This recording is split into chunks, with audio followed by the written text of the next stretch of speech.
Hi there, my name is ML and this is Healing After Loss. It is Wednesday, 22nd July, 2026. And if you're here, hopefully you get benefit from these videos. So do all of those YouTube things like share, subscribe, comment if you'd like to have a conversation.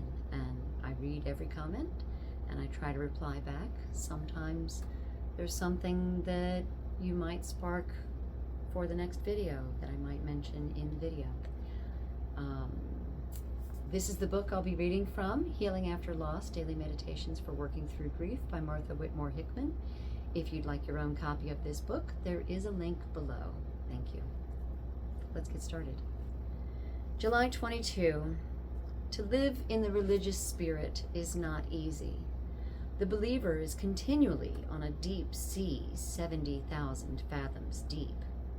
It is a great thing floating on 70,000 fathoms of water and beyond all human aid to be happy. It is a little thing and not at all religious to swim in shallow water with a host of wades, a host of waders.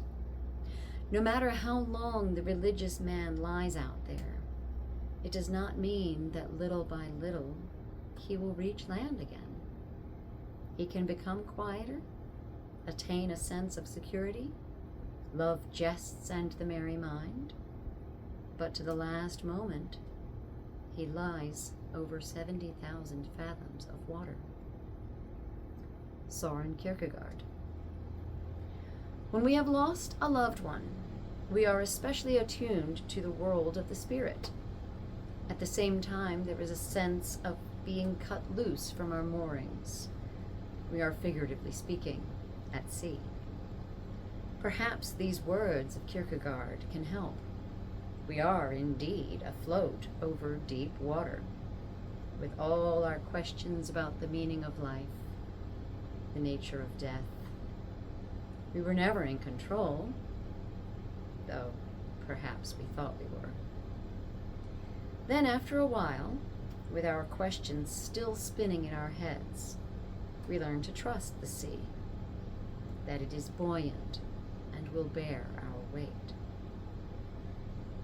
I will rest back on the ocean of unknowing, trusting that I can ride its swells and its troughs without peril. I have not oft compared my grief to floating on 70,000 fathoms of water. It's an interesting visual. Not swimming under 70,000 fathoms, just knowing that that is the depth beneath you, floating.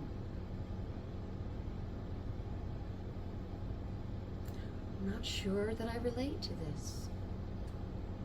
It's an interesting concept, but have I ever felt? Yes, of course I have. Lost at sea. Of course I have felt lost at sea.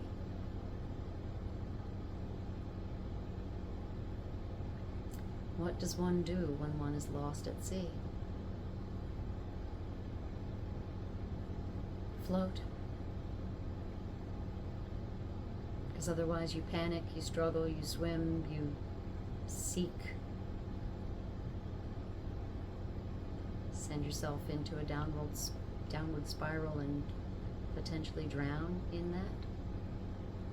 I relate this to recent deep dives down rabbit holes of research for various medical solutions or the like.